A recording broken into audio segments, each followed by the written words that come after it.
Gold setting up for the next leg up. Silver, what a volatile week. The market's near all-time highs here in the U.S. The dollar, not so much. Mortgage rates are ticking back up. Politicians have decided they're back on vacation. Trump versus the post office. We'll talk the Michael Cohen book, some of the better quotes out of that thing. I am Gerardo Del Real, along with my co-host, Fight the Fed, Mr. Nick Hodge. This is episode 82 of Bizarro World. Nick, gets Bizarro World more and more bizarro every week. I love it. I anticipate it at this point. I prepare for it and, keeping up. How are you doing? I'm doing well. Heck of a week. Let's get right into it. Let's talk gold. What a week, right? We saw all-time highs, and then we saw it really break through, and then we saw it pull back over $108 or something like that. But it bounced beautifully. Look, it touched that 1874, 1878 level briefly and turned right back around. And as of right now, it closed at 1943. I anticipate a big week next week. There were a lot of people saying that gold had zero support, all the way down to 1800. And I think last week we talked about the fact that, as you establish a higher gold price, you're also establishing support at higher levels. And I think the bounce off that 1870, 1880 level bodes really, really well for the following week coming up. And, I'm excited. It showed, I think, because a lot of the better names, the juniors, did not sell off even when gold was taking a dive, right? No, I was keeping an eye on my buy under prices, and some got very, very close, but did not go under. And if anybody's listening that follows my ratings, they'll see that I raised buy under prices on a couple of names this week for that very reason, because I was sort of waiting to see what happened in a pullback and what the equities did. And like you said, showed relative strength. So I was impressed to see that. Impressed to see gold bounce off the levels, you say, in the high 1800s, and really looking to see here if it can consolidate in record price territory, because that to me would tell me that the strength is for real, right? This bull market is for real if it can maintain and consolidate in record price territories. So watching that for sure, but excited about where we are. As I've been saying, I might sound like a broken record, but a lot of the studies that we look at and that the projects that we follow have done analyses at are at lower prices. And so to be talking about consolidating above 1900, that's a really good place to be. Absolutely. Same goes for silver. Silver flirted with $30. It pulled back. I think it got down on the crash in the high 24s, and here it is today, closing right at that 26.38 level. I thought the rebound was, again, just a perfect bounce, and I expect silver to have a big week next week. And, like our mentor and friend told me recently here, he goes, who cares what it does in the next few days? This isn't the bull market that you get into for a month or two. This is a bull market that he believes will last for years. Another gentleman that's seen them all, Mr. Jim Dines, he feels the same. And I have to agree with both of those gentlemen, which, again, if you can't get excited about what we're witnessing in the junior space right now, it's because you have no idea what you're doing. You should be extremely excited, and you should be doing due diligence and putting in the 12, 13, 14-hour days to make sure you're positioned properly, because this is one of those markets, as we've been saying, that can really, really, really deliver transformational wealth. Exciting stuff there in the precious metal space. Let's talk the 10-year. It got above the, 0.7 level. And again, speaking to the resilience of gold, despite that, we had gold turn around really, really well. But yeah, the 10-year, we got mortgage rates that are ticking back up. I had a friend that put an offer on a house and it was accepted, and he was able to get himself a VA loan, and he locked in at 2.75%, and you look today, a few days later, and I think it hit 3.14% on the 30-year. So, definitely a tick up. Any thoughts there, Nick? Do you see that as an inflation indicator? We talked about lumber last week. We talked about, the crab cakes and how real inflation is already here. But do you think the 10-year is foretelling something? I'd like your thoughts on it as well. The dollar has, ticked off lows that it put in late July and August, and people were saying to some degree that and the uptick in bond rates that you're talking about is why gold experienced the sell-off that it did. Of course, inflation is going to be here when you have many more dollars in the system and a low growth environment, which means, the same or less amount of goods being chased. And so prices are obviously rising. What's different, and you already mentioned Mr. Dines, that's funny because I wanted to mention him as well, is when people start talking about this, rates rising, bad for gold, it's not necessarily the case, especially when gold's already at a record, because while gold doesn't yield anything, I own a bunch of shares in a company called Barrick. You might have heard of it. And, while the S&P across the board had 9% earnings growth contraction for the second quarter, and other companies you may have heard of, like Disney, were busy cutting their dividends for the current quarter, Barrick was increasing its dividend. And so in that context, you're competing against rising cash flows and gold companies raising rates. And those are big vehicles for people to put cash in as well. So I'm not sure what this uptick in rates portends, to be honest. I'd actually like some context from you, if that's okay. But I hope that non-answer suffices. No.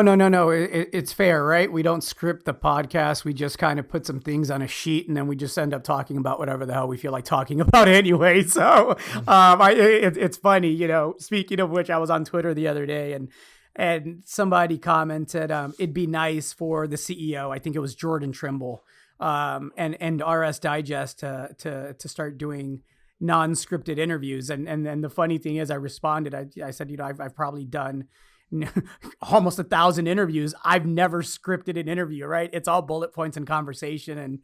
And so they replied, well, we were listening and we appreciate it. And, they actually complimented the interview with Jordan. And, Jordan is articulate, intelligent, hardworking. And, I could see why he may come across as scripted. It's because he knows his stuff.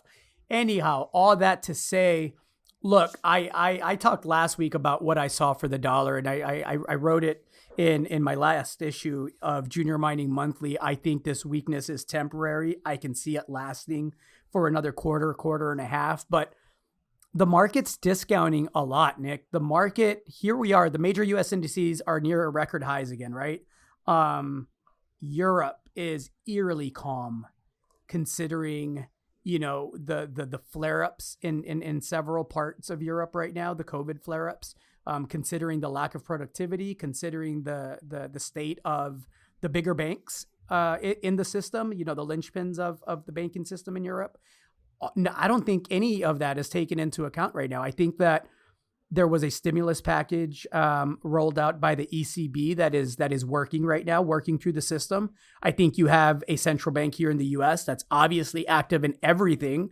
And I think everybody just believes that we're going to get a magic vaccine, and that, we celebrated being under 1 million new unemployment claims this week. That was what people were happy about. That's, some people pointed to that as the reason why gold sold off, that they believe the economy is getting better. And until we get past these COVID lockdowns and we get a coordinated approach to getting rid of this thing one way or the other, at the very least getting back to normal, I don't see how you can bet on stability. And, all that to say, yeah, I think the 10-year and the dollar's lower, the 10-year's higher. I think that relationship won't continue for more than a quarter or two. And I think, before it's all said and done, we're going to be real close to negative territory in the 10-year. And I think, you're going to get a nasty dollar rally near the end of the year. And again, that the premise of that opinion is that I think that Europe has some systemic issues that are going to come to light. And like I've always said, I've said this for 4+ years now, It's going to blow up in Europe before it blows up here in the US. That's just the way it goes. So I see euro weakness by the end of the year. I see dollar strength. I see gold continuing to run 2,400 before the year is over, is not out of the question. I think next week we're going to see a pretty solid rally. So there you go. There's a lot of opinions there and a lot of things where I may be wrong, but at least you could fact check them and they're being timestamped, right? I like it. That's what we do. So that's where we're at. Let's talk copper. Copper closed, up 2-3 pennies. It flirted with $3 midweek, and then it pulled back here, closed at $2.89 today. Again, I think the market just assumes that spending will continue, and we'll talk about that in a bit. Our politicians here in the U.S. are on vacation again because they can't agree on how much to spend, not if, just the how much. But yeah, the market is acting as if, all is well. And I think copper was the one commodity that kind of sensed, all right, the two major parties in the United States are not going to agree anytime soon. And by that, I mean days, not weeks or months. We know that eventually they'll agree on who gets what and their piece of the pie, and that'll be that. But yeah, 288, 289, pretty solid if that's the new floor, right? I'm not worried about copper one bit.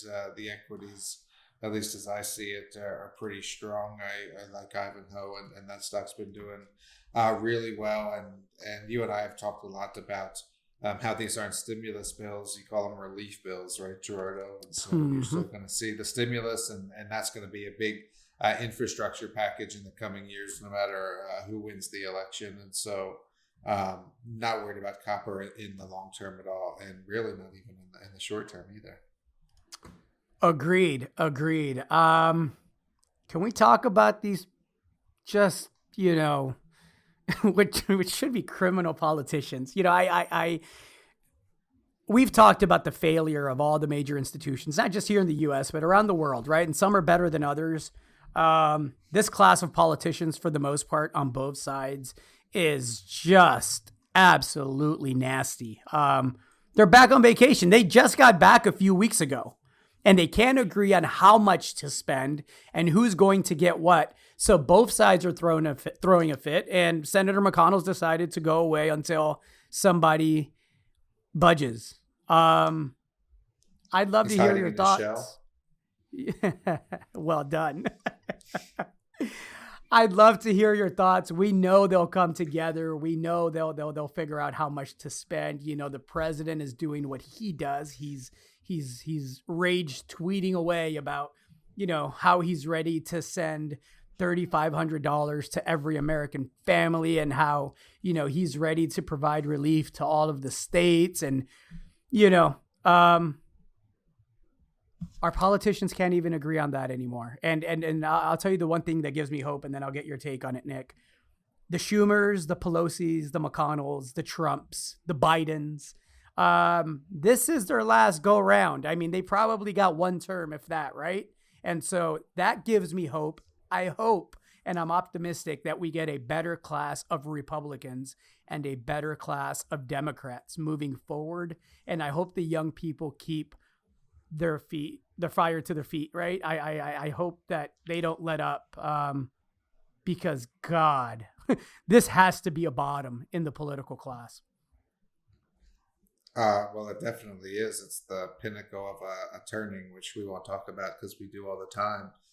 With respect to the politicians, I think it's funny, and I was writing this week how fiscal hawks are, trying to hawk about $1 trillion, right? I mean, that's it's just sort of nonsensical. And I think for the third week in a row, I have to mention Mr. Kafka.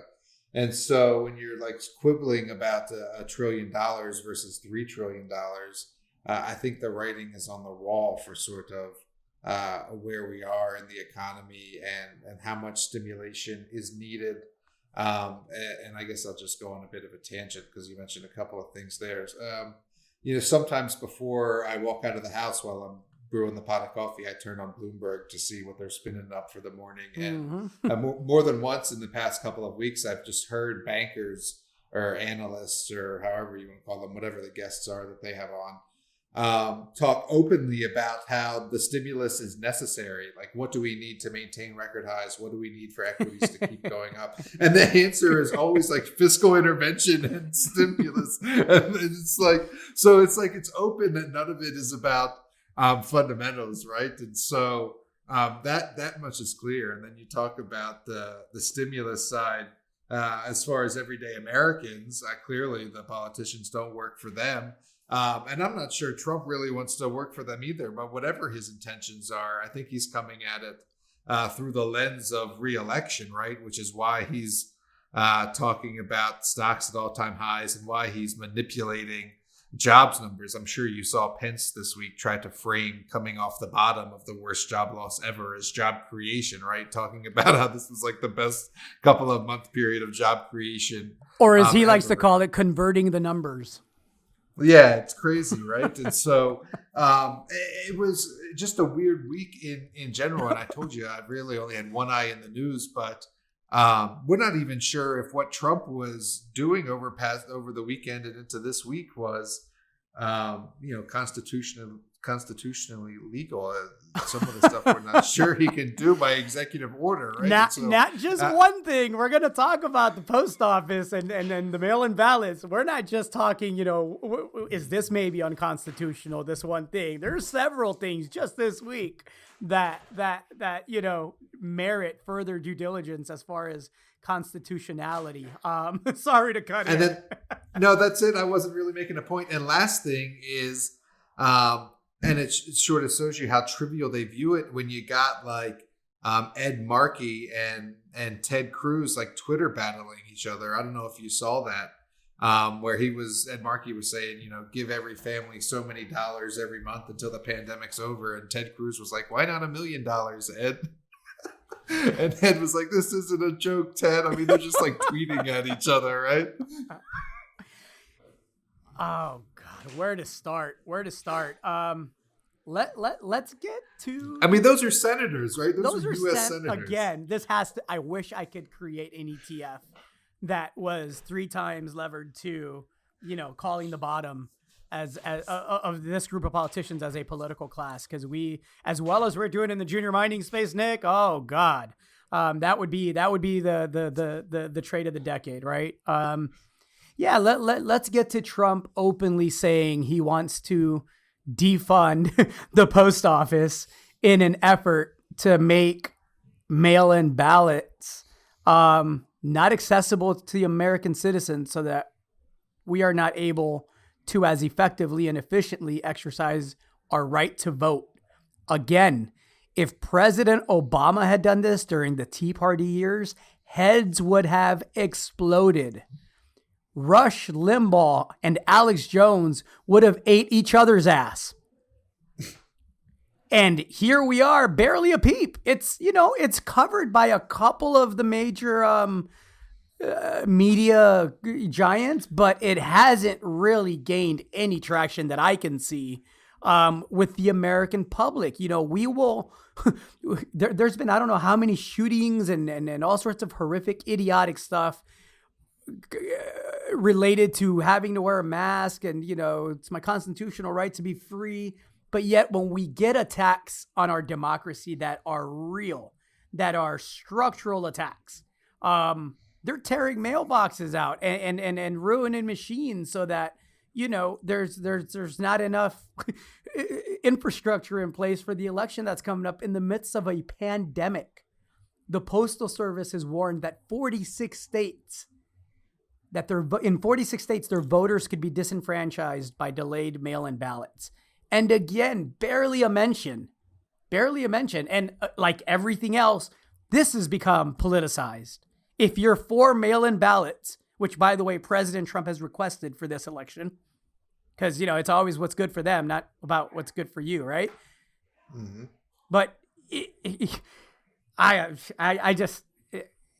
it bothers me to no end the petty, trivial stuff that we allow ourselves to be distracted by, and that we allow ourselves to be divided by, versus the things that I think really should get people's blood boiling. How do you feel about the president openly saying I want to I want to withhold funding to the post office so that, these mail-in ballot things don't get to people.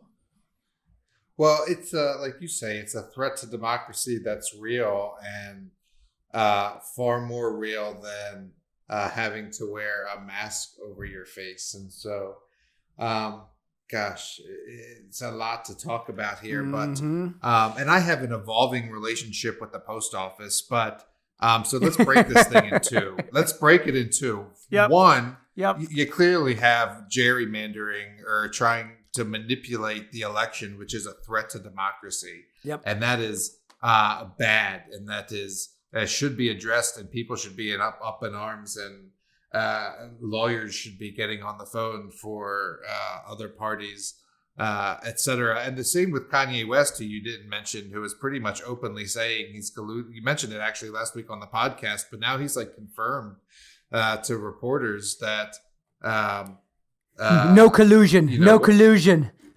Right. What he's doing is to detract votes from the Democratic side, which is illegal. And so that stuff all has to be addressed.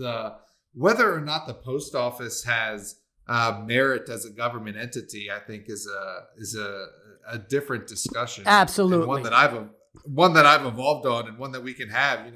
When I was younger and took libertarian more to the extreme, it was sort of like, if the post office, they lose money. But when you view it in the context of like, well, the military doesn't make money, and the Department of Education doesn't make money, and like the Forestry Department doesn't make money because it's a public service, right? Like the Park Service doesn't Correct. make money.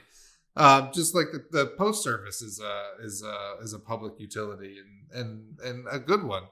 And so it has problems with having to pre-fund its pensions, which is why people say it operates at a loss, et cetera. And those are easily fixed, but only if there's common sense, Nick. It's only easily fixed if we exercise some common sense, right? We can all agree that it is an incredibly inefficient institution, right? But like you say, it can be easily fixed.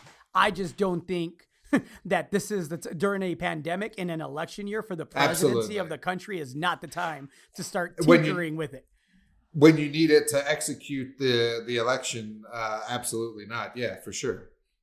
And I didn't mean to cut in. You had a point. I can't believe that people think this is the time where we should be yanking out, mailboxes physically and mail sorting machines and this is now a political issue. It's just crazy to me. It's obscene to me. Yeah, I mean, we know how the vote is going to have to go down. And so it's clearly with ill intent what's going on with the post office. And if we haven't said it yet, we should say it now, or say it again if we've already said it. This election is going to be, I think, longer than November. This is going to be like a hanging Chad type deal, right? Where there's going to be lawsuits in multiple states, I would say. And we might not know who wins the election for a couple of weeks, or who controls the Senate, et cetera. And so I would prepare for some contention for sure.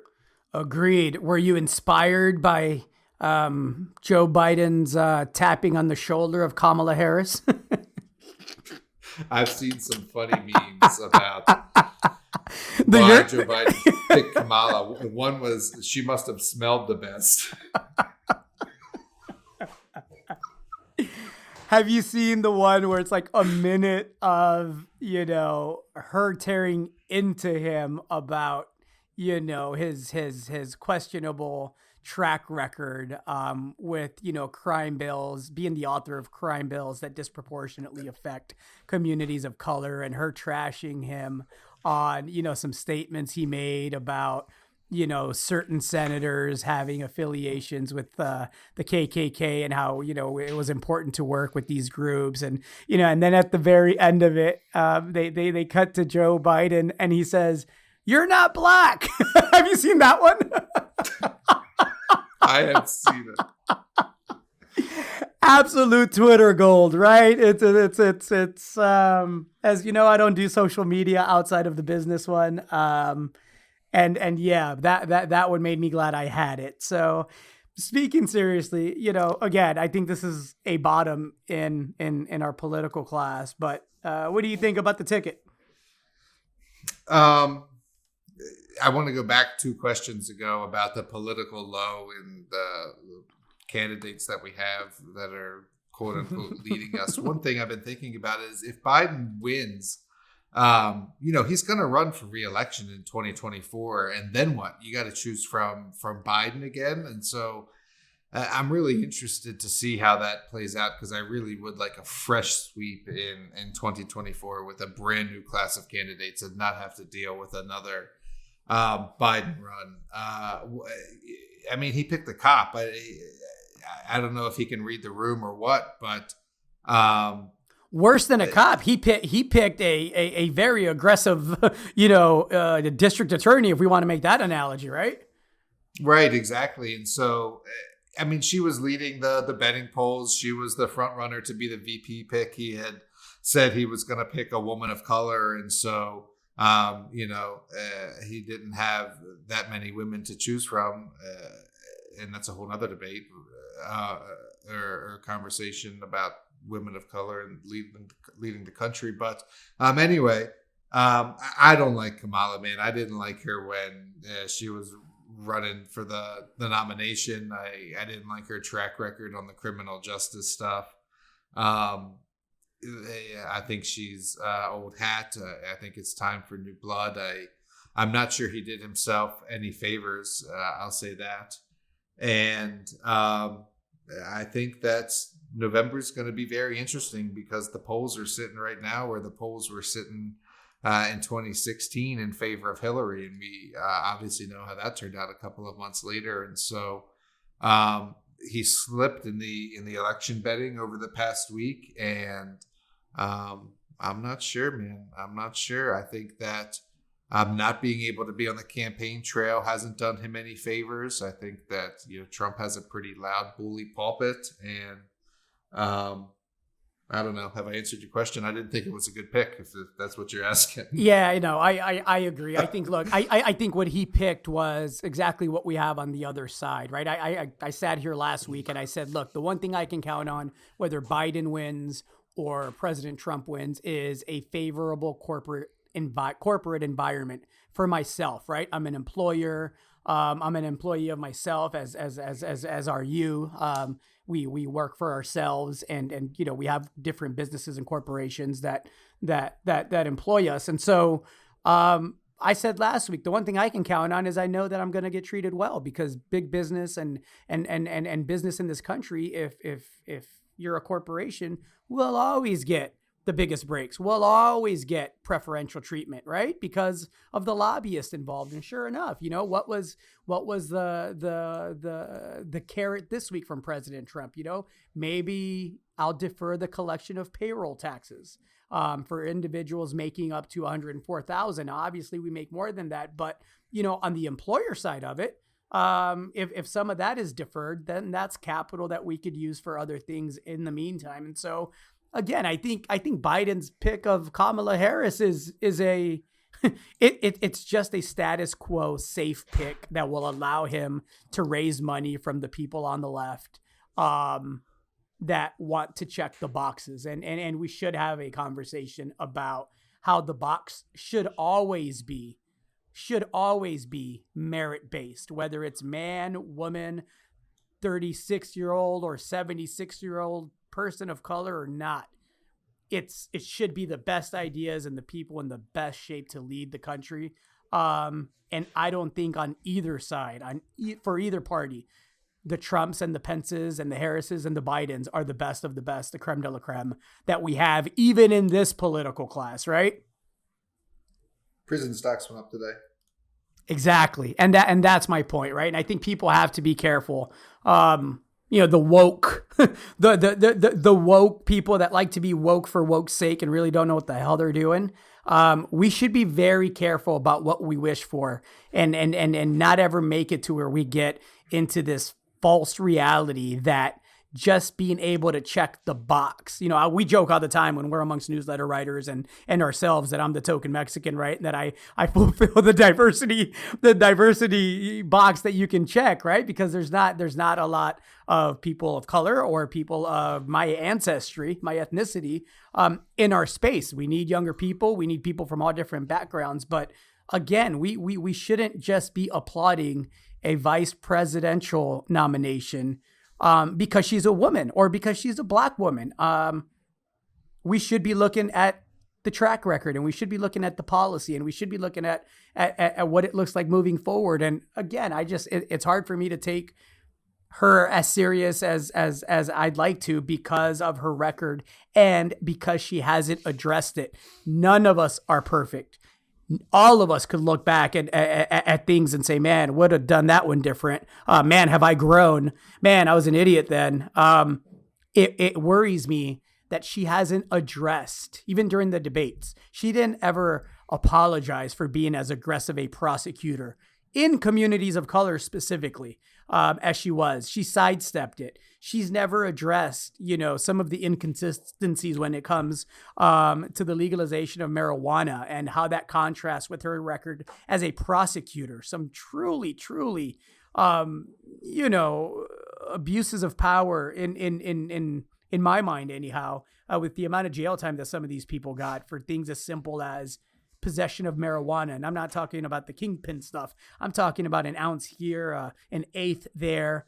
She's never reconciled that. And I do have an issue with people that can't look back and say, yeah, that was a mistake. Definitely not the time that we live in, and definitely moving forward, this is what I plan on campaigning on. Until I hear that, it is what it is. We'll all vote the way that we vote. But yeah. Yeah, and I don't think he did himself a lot of favors with independents and libertarian-minded folks and people that are supportive of the protests, which are largely on the Democratic side, right? And so, the pick didn't make a lot of sense to me, and it didn't make me like Joe Biden anymore than I already don't like him. So, yeah, interesting pick. All right. Well, let's bring it back to the Trumpster. Did you read some of the snippets from the Michael Cohen book? I haven't, but you were giggling, so I want to hear them. All right. So the book is out, and I had to just peek really quick at some of the juicier stuff. Here are two that just stood out. So when we complain about Kamala and Joe, this was what Michael Cohen, again, Trump's fixer for a very long time. This is what he had to say. He said, I bore witness to the real man in strip clubs, shady business meetings, and in the unguarded moments when he revealed who he really was: a cheat, a liar, a fraud, a bully, a racist, a predator, a con man. He also confirms, according to Michael Cohen, I'm not saying this happens, but this is what Michael Cohen says. He says he was there. He confirmed that Donald Trump partook in golden showers in a sex club in Vegas, committed tax fraud, and signed deals with corrupt Soviet officials. The last one, I don't put a lot of weight on because, I think all the politicians for the most part are corrupt one way or the other. But, the more salacious stuff, again, right? We talk about some of the shortcomings, no pun intended, of Kamala and Joe Biden, but this is the timing for this couldn't have been the best. And I've noticed that the Trumpster's been a little quiet. He hasn't gone on his on a Twitter rage, a tweet storm to counter a lot of this. So I know the lawyers were really trying to get this book to not be published. That didn't work. So it's interesting to me, given where we are in the election cycle. Are golden showers better or worse than pussy grabbing in the conservative framework? There's a golden bull market joke in there somewhere. I'm not sure what else you could put out there about the guy, right? He's sort of bulletproof in that respect, right? He could kill somebody in the middle of Times Square and people would still vote for him. And so grabbing pussies, golden showers. Doesn't want us to vote. Doesn't want to show us his tax records. Doesn't want to hit back at Russia for putting hits on our soldiers, which I am still upset about. I still have not seen a public policy, call it which one, decision on how we're going to retaliate, because man, for all the waste and inefficiency in the military industrial complex, this is where me as an American, I would like to see a stern response to soldiers, American soldiers being targeted, by groups overseas. And we haven't had that yet. So again, the things that we get distracted and divided by when we are looking at each other as Republicans and Democrats and white and black and rich and poor and all the other dumb shit that divides people. For all of that pettiness, man, the stuff that we just kind of let go and forget about, right? Yeah. Looking the other way on the soldiers was a terrible one and disappeared from the news. You know how fast the news cycle moves these days anyway. And so I was thinking while you were talking about why people do vote for Trump, given I was trying to think about the positive things he's done that we've talked about, the handling of China, a little bit of the criminal justice stuff. But you know that I guess I don't know really what I want to say, except that I saw that tweet this week about the basically I'll keep the pores out of your neighborhood. And I think that's ultimately like kind of what it boils down to, right? That dog whistle type stuff. Absolutely. He said the suburban wives, if you want to be safe, you got to vote for old boy Donald Trump. Because, you don't want any low income people coming around the wife, right? You know what that is. And, come on. It is what it is. It is what it is. Go vote November, however you feel, whether you support him or not, whether you're going to vote for him or not. Everybody in this country has the right to do it. I hope everybody gets to exercise that right in a safe way. And let's see where the cookie crumbles. But I agree. I think the volatility is going to be unprecedented. And it's pretty interesting. Let's talk COVID-19 a bit, Nick. You and I both have, you will for the first time, have a child that will be back in school. And I have two that are still in school. And so, for ours, the first month, at the very least, the first month, we're going to go ahead and take the school up on the online learning option. And so I appreciate the benefits of the social interaction. I just don't trust the adults anywhere near enough.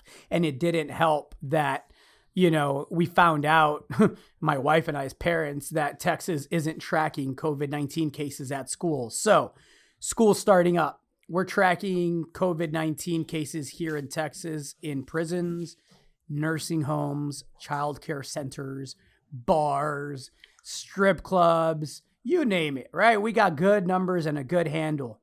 But yet the Department of State Health Services is still, with school a week or two away, considering whether to track the information.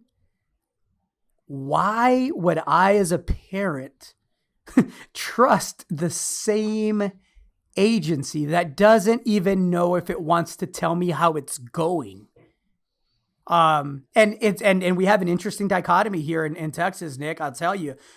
Austin, Texas, and the surrounding counties, Williamson County, has a positivity rate, which should be called the infection rate. Let's call it that. An infection rate that was, above 20%, little close to a month or so ago. And we've gotten that down to below 5%. It's been below 5% for the last 2 or 3 days. I joked with my wife that I was going to start hugging waitresses and we could go out and have an outdoor drink somewhere. And she said, "You're not hugging anybody." But anyway, that's a whole different story. But yeah, so, what I saw in Austin a couple of weeks ago is people really took wearing a mask seriously. And the minute that we stopped doing that a month and a half ago is when everything kind of really got out of hand, right? And so we've been able to get that number down to a very, very, very encouraging number. That's Austin and the surrounding counties. The rest of Texas is almost at 30% the last that I checked a few days ago. Again, and it just speaks to who's doing the very basic, put a mask on and don't gather in super large crowds versus the people that are like, it's going to happen. It's going to be what it is. I'm not wearing a mask and we're going to do this the way that we want to do this because don't throw it on me, right? So it's interesting. I thought I'd mention that. Back to my original question. How are you feeling about your school district's approach to, your little one going to school for the first year. And, I have a niece and same deal, right? Like she's faced with a decision, and I'll be having that talk with my sister here this weekend, but interesting times for sure. How are you approaching it, Nick? It's changing all the time. We've already had a couple of different plans emailed to us from the school over the course of the summer. And of course, as infections went back up, the plans, changed a little bit. And so last word was 2 days ago, they got word from the state. Our school submitted their plan to the state for approval, and only preschool through second grade was approved for in-person instruction, going back to school. So preschool, kindergarten, first and second grade. Third through eighth grade is not going to go back to in-person learning at the beginning of the year. It's entirely a distance learning model. And then, they gave all the reasons. It was quite a long email, a couple of hundred words actually, about why the Spokane Health District ruled that way, saying that the overall level of infections in the area is still high enough that they're not comfortable with sending all the kids back to school. They said that kids under 9 account for a much less, fewer percentage of those infected. And so that's why they're more comfortable with those under second grade going back in. And our school in particular has already had those age kids in school throughout the entire summer and has been practicing the social distancing guidelines and the guidelines that they'll be operating under in the fall. And so they've had a couple months of operating under these protocols under their belt already. And so I think that sort of clears it up. What the plan is, they're going to try to phase back in the third graders through the eighth graders based on ongoing infection rates, et cetera. And we're going to send she's in preschool, right? So Right. She's going to go to preschool. She's going to start preschool on September 1st under the distancing model. And I'm not sure if we talked about what that entails or not, but basically they use all the exits in the school. Preschool uses one exit, kindergarten uses one exit, first graders use another exit. Everybody gets their temperature checked. Anybody over the threshold is asked, not to come in that day and stay home for 2 days. And there's other protocols for if somebody gets it in a classroom. They stay in their classroom their entire day. So if someone does get it, it's quarantined to that classroom, et cetera. And so getting back to it and dealing with infections as they arise is the approach. Interesting. Let's cross our fingers and hope that that things go well. It will be interesting to me to see what happens, if and when there's a case or two cases. We talked about this last week a bit. Does everything get shut down? There was a high school in Georgia, I believe, that there was a picture that was all over the internets of a bunch of kids crowded. Yeah, and then you have 90 people that came down with that tested positive. And a third of them came down with symptoms, I believe. And so they went right back to online learning. And so if the approach is the first time there's a case, like we're shutting it down, I don't know how sustainable that is. No, that's exactly my concern. And that's what I was talking about last week. So it's going to be interesting to see, but that's the process that's going to have to play out, I think. Right. And yeah, I'm interested to see how it does play out. Agreed. Did you see the Bodyguard robot, the robot Bodyguard thing? I didn't, but I've seen a couple of other robot things this week as far as companion robots and all kinds of other robots. So it's a set of the robots, I guess. This one's a little different than the companion robot, though it is a companion. Gentleman in Dubai was walking around with his robot Bodyguard. They got it on Twitter. This thing, it speaks 6 languages, Nick. It can carry him away from mobs. It can fight. It can chase you. And it can shoot you with real bullets. And it's also armed with an electric taser. Looks to be about 7 or 8 feet tall. It's pretty damn scary looking. I mean, I'll put a link up. It's just, you should check it out. Anyway, I just wanted to mention it. For those of you that haven't seen this thing, we'll put a link up. The future is going to be interesting. I know Elon Musk, love him or hate him, has his hand in a lot of, the cutting edge AI companies that are developing. He's long said that, his biggest fear is a mishap in the AI development space. It's pretty creepy stuff, man. Pretty creepy stuff. I'll put the link up. We'll leave that there. How does it know who the bad person is? And when there's a threat, I have questions. I'll have to click the link. You got me interested.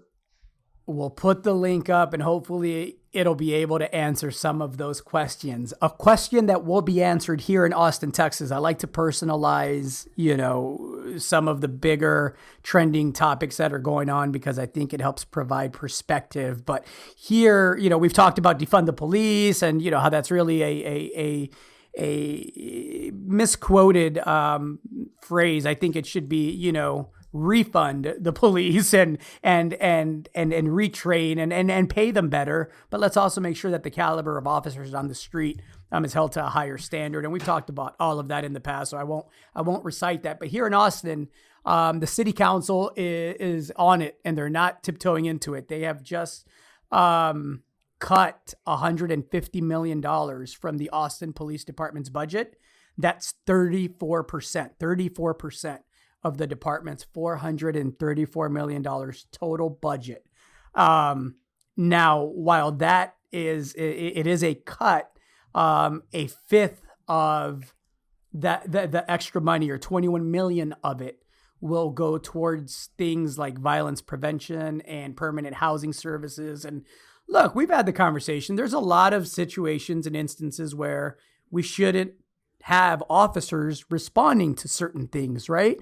But we're going to find out in real time here in Austin what effect that has. And so I'll put the link up to the article here locally, and it's something that I'll be watching. I want to see if the city is able to be effective and efficient. And I want to see the police department's reaction. Chief Manley here in Austin has said that, despite the cuts, there wouldn't be a change in patrol levels, which to me begs the question, well, if we were able to have, the same amount of patrol levels. Why'd you need the money? Why'd you need the money? But again, I like the police chief. And it'll be interesting. It'll be interesting to see what effect that has on things. I'll put the link up to that. It breaks down what is being cut, stuff like 911 call center, forensic sciences, support services, victim services. A lot of things that you would not want cut ended up on that list. And so again, speaking to being careful what you wish for, let's see how that money is reallocated and how effective that reallocation is, right? Well, why did they have to go for those cuts? Was there's no other way to parse out the budget, to divvy it up without cutting the services that people didn't want cut? Or are they doing this sort of here, you wanted to defund the police, take this and see what happens? Like, what's the context there? The context is the mayor and the city council believe that, yes, the police department could be a whole heck of a lot more efficient, and the council, and this is where the whole I'm from the government and I'm here to help you thing kicks in, that I'm always naturally suspicious about or of.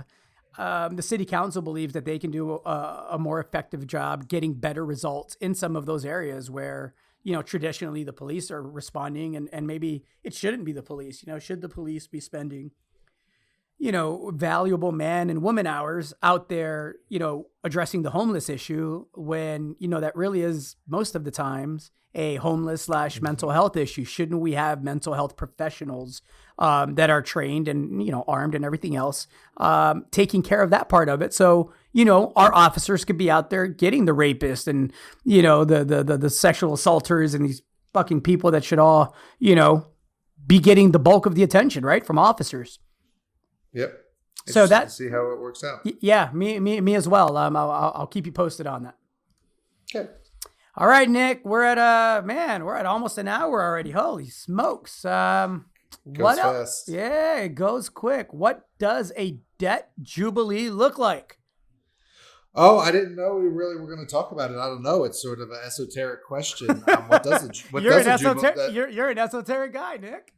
I mean, what does a debt jubilee look like? I'm just seeing more and more mentions of debt jubilee. I probably mentioned it on this podcast before. It's happened a couple of times throughout history. Porter Stansberry has written about it now, increasingly saying that a debt jubilee is on the way. I'm just interested in what it looks like. We've seen massive write-downs in public companies so far, and it doesn't seem to matter. I mean, Disney had like a $5 billion write-down in its last quarterly earnings report. What does a debt jubilee look like insofar as the public's acceptance, which is growing, and that was the impetus for putting this on the list this week. That and I'm just desperately looking for the headline here, but it was something like 4 in 5 Americans now.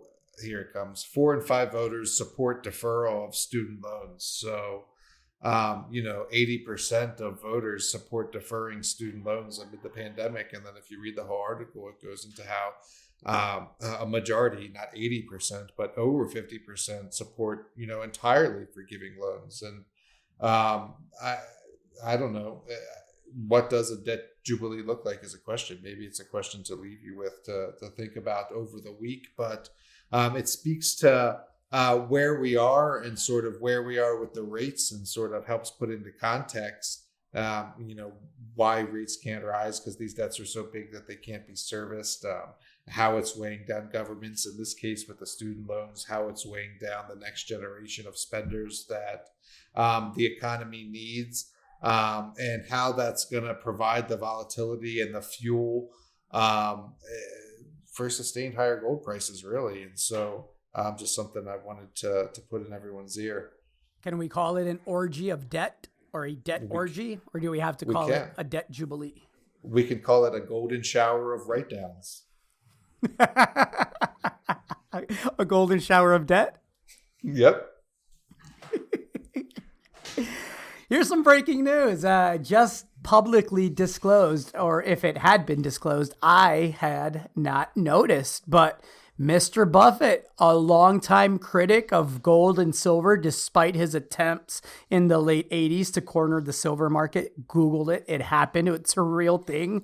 Has now reduced his investments in some of the largest U.S. banks. And guess what he added to the portfolio, Mr. Hodge?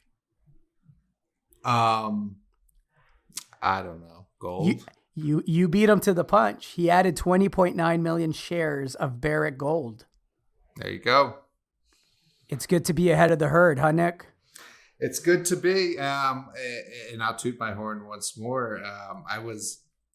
I've been actually ahead of Warren Buffett twice. Not that that means anything in the context of our net worth, but back in the day, in 2008, on electric cars, and then a couple of months ago on utilities, when I was writing for people to buy utilities, and then he came and did that big purchase in a utility company, Dominion, right? And so, it's good to be ahead of the herd. Gosh, my marketing brain is already working. I'm ready to go. Yeah. I knew it would. That's why I'm going to leave you with that. I'll say this. If I am correct about the gold bounce, and that was the pullback, and we see new highs next week, which I believe we have a damn good shot at getting is new all-time highs next week. Warren Buffett adding Barrick is going to attract a lot of generalist money in the space. And again, anybody that thinks, because a lot of the positions that we're in are up, 3 digits, some 4 digits already. Anybody that thinks that you missed the run, this is early in the game. Second inning, maybe the bottom of the second, probably not, probably the top of the second inning. There's a lot of game left. There's a lot of opportunities to make a lot of money in this space. I think that'll be the case for years. But this news, coupled with a gold rally on Monday, I think would make for a heck of an interesting week. Exciting stuff. Exciting stuff. I'm ready to go read about it. Any companies we should be looking at this coming week, Nick? Oh, this coming week, goodness, Gerardo. I'm trying to think. What did I buy? What have I bought recently? I mean, you've been writing about Ethos. I wrote a check into Ethos. I'm not sure they're going to be exploring in the next week, but that's a name to take a look at for sure. A few of the bigger companies have pulled back a little bit, given the gold pullback we had. This week it's for 2 days, the 2-day pullback. Well, it did. If you look at the GDX, for example, I mean, it's a buying opportunity. And so I won't wade into tiny companies, but look at some of the bigger ones. If you're listening to this and you missed it all outright, or you haven't had a chance to get into some of the producers there, well, they pulled back this week. And so I would say take a look there. You know, I'm wired for high risk and high reward, so I'll give you 2 names that have pulled back that I think, you know, they're smaller companies, they're juniors, but they have robust assets, healthy balance sheets, great management, and trading as if, trading as if gold was at 1,600. One is Mawson Resources. We talked about Mawson before. It's got a 52-week high of 57 cents. It's Mawson Gold, Gerardo. Mawson Gold. I stand corrected. You are correct, sir. Name change. A timely one by Mr. Hudson, the CEO, or the chairman, I should say. But yeah, that's pulled back to the 45-cent level. So Mawson Gold, ticker symbol MAW on the Toronto Exchange, is one to look at. They have a resource update that I believe will be delivered by month end. They are exploring some of the hottest land in the world in Australia, high-grade gold, Fosterville-like. A lot of catalyst, drilling, exploration, all sorts of good stuff going on there. And the second one, and I have to mention it because I put it into the trader service, I believe earlier this week or last week. It's been a busy week. And I've added personally here recently, Revival Gold. Revival Gold just closed a financing that puts it in very, very, very good shape. I believe it was, 15 million, Nick? 15 million oversubscribed, yeah. Oversubscribed, 52-week high of $1.46 Canadian, trading at $1.03. I'll speculate that, some of the institutions that were allowed in, sold the shares and said, we'll just keep the half warrant. I'll also speculate that it's not going to last at these levels very long, amongst the cheapest on a ounce in the ground relative to market cap valuation basis. 3 million ounces. It's $11, and that's, sorry, Gerard, I'm going to take over. It's $11, and it's no value for the infrastructure, basically, which is a lot considering it was a past producing asset, right? Yeah. 2 rigs turning, PEA by the end of the year. You mentioned the infrastructure. It's not even getting credit for the gold, let alone the infrastructure, right? So I think that's a heck of a speculation for people to look into. So there you go, guys. Free podcast. You get some free advice. You get your money's worth. But those are 2 names that I think will both end the year substantially higher at 2-3 times the level that they're at right now. I like it. All right. That's all I got, Nick. It's been great as always. I am Gerardo Del Real. It's been awesome. It's been fun. It's been bizarre. This was episode 82 of Bizarro World. Mr. Hodge, thank you as always. You want to say goodbye? See ya.